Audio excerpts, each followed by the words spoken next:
ஷாலும் கர்த்தருடைய நாமம் மகிமைப்படுவதாக. கர்த்தருக்குள் பிரியமானவர்களே, வேத வசனம் இப்படியாக சொல்லுகிறது, நீங்கள் மனம் திரும்பி அமர்ந்திருந்தால் இரட்சிக்கப்படுவீர்கள். ஏசாயா 30:15. கர்த்தருக்குள் பிரியமானவர்களே, கடந்த நாட்களில் நம்ம தியானித்தோம். ஏசாயா 30வது அதிகாரத்தில் 1வது வசனம் 2வது வசனத்தில் சொல்லப்படுகின்ற காரியங்களை, அதாவது தேவனுடைய பிள்ளைகள் தேவனை விட்டு பின்வாங்கி பாவத்தோடு பாவத்தை கூட்டும்படியாகவும், என்னை அல்லாமல் ஆலோசனை பண்ணுகிறார்கள் என்றும், என் ஆவியை அல்லாமல் தங்களை மூடிக்கொள்ளுகிறார்கள் என்றும் தேவன் வேதனைப்படுகின்ற ஒரு காரியம். 2வது வசனம் இப்படியாக சொல்கிறது, என் வாக்கை கேளாமல் பார்வோனின் பலத்தினாலே பலனாகவும் எகிப்தின் நிழலிலே ஒதுங்கவும் வேண்டும் என்று அவர்கள் எகிப்துக்கு போகிறார்கள் என்று கர்த்தர் மிகவும் வேதனையோடு சொல்லுகின்ற ஒரு காரியம்.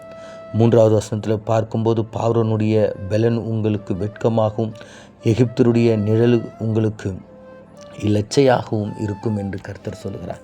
இப்படியாய் இந்த அதிகாரத்தில் மீண்டும் மீண்டும் கர்த்தர் தன்னுடைய பிள்ளைகள் தன்னை சார்ந்தில்லாதபடிக்கு, தன்னுடைய பலத்தை அவர்கள் நிழலாய் கொண்டிராமல், தன்னுடைய தேவனாகிய கர்த்தரின் ஆலோசனையை அவர்கள் பெற்றுக்கொள்ளாமல், அவர்கள் செய்கிற காரியங்கள் எல்லாமே பார்வோனையும் பார்வோனுடைய குதிரை வீரர்களையும் அந்த தேசத்தினுடைய பலத்தையும் அவர்கள் பார்க்கிறார்கள். நாங்கள் அந்த தேசத்தோடு கூட ஒப்புரவாயிருந்தால் நாங்கள் ரட்சிக்கப்படுவோம், நாங்கள் பாதுகாக்கப்படுவோம், எங்களை யாரும் எதுவும் செய்ய முடியாது என்று அவர்கள் இந்த உலக மனிதர்களை நம்பினார்கள் என்று வேதத்தில் நம்ம தியானிக்கிறோம். அப்போ ஆண்டவர் இந்த அதிகாரத்தில் மீண்டும் மீண்டும் தன்னுடைய பிள்ளைகளுடைய வாழ்க்கையில் அவர்கள் எப்படியாக தேவனை விட்டு பின்வாங்கி போனார்கள் என்பதை மீண்டும் மீண்டும் ஆண்டவர் தெளிவுபடுத்தி வேதனைப்படுகின்ற ஒரு காரியம். ஆம் பிரியமானவர்களே, நிறைய நேரங்களில் நாமும் இந்த உலகத்து மக்களுடைய பலத்தை நாம் பார்க்கிறோம்.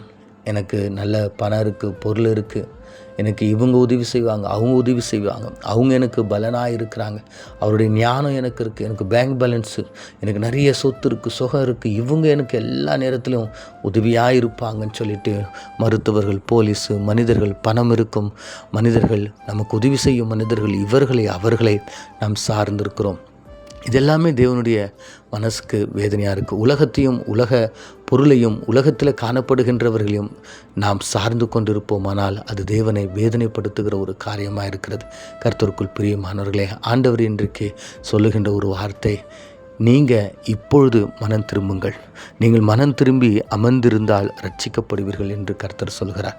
ஆம் பிரியமானவர்களே, நீங்களும் நானும் நாமே ஆண்டுடைய சமூகத்தில் நம்ம ஒப்பு கொடுத்து, ஆண்டவரே, நான் உம்முடைய பலத்தை சார்ந்திருக்காதபடிக்கு, உம்முடைய நாமத்தை சார்ந்திருக்காதபடிக்கு, உம்முடைய வார்த்தையை ஆண்டவரை நாங்கள் சார்ந்திருக்காதபடிக்கு, அநேக நேரங்களில் உலகத்தையும் உலக மனிதர்களுடைய வார்த்தைகளையும் அவருடைய பலத்தையும் ஞானத்தையும் நாங்கள் சார்ந்திருந்தோம். ஆண்டவரே, எங்களை மன்னிங்க அப்பா, நாங்கள் மனம் திரும்பி அமர்ந்திருக்க ஆசைப்படுகிறோம், எங்களை ரட்சிங்கன்னு சொல்லிட்டு ஆண்டவருடைய சமூகத்தில் நம்ம ஒப்பு கொடுத்து, ஆண்டவரை, இனி உலகத்தில் காணப்படுகிறவர் மேலே நாங்கள் நம்பிக்கை வைக்க மாட்டோம். நீங்கள் சொல்கிறீங்களே, மனுஷர்களை நம்பாதீங்கன்னு சொல்லிட்டு, ஆண்டவரை, பிரபுக்களை நம்புவதை பார்க்கலாம் கற்றல் பேரில் பற்றுதலாக இருப்பது நலம் என்று சொன்னீங்களாப்பா.